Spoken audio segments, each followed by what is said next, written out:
আসসালামু আলাইকুম সবাইকে আমার ডেইলি লাইফের নতুন একটি ভিডিও দেখার জন্য সবাইকে ওয়েলকাম জানাচ্ছি।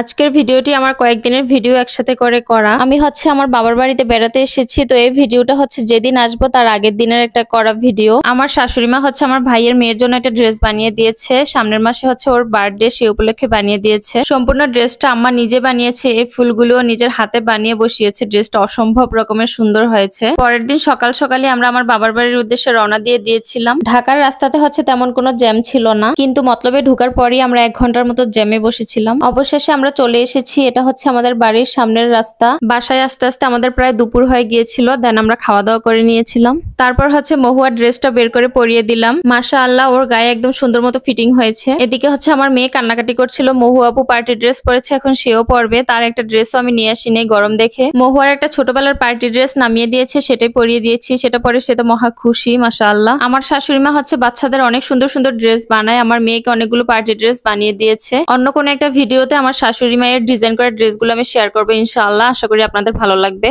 এটা বিকেল বেলা মা চিকেন ফ্রাই বানিয়ে দিয়েছিল, তো বড় বোন ছোট বোনকে আদর করে খাইয়ে দিচ্ছিল। কি রান্না করছো মা?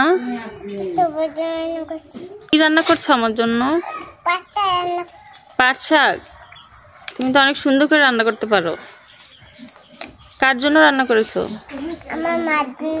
তাই, থ্যাংক ইউ। কষ্ট হচ্ছে?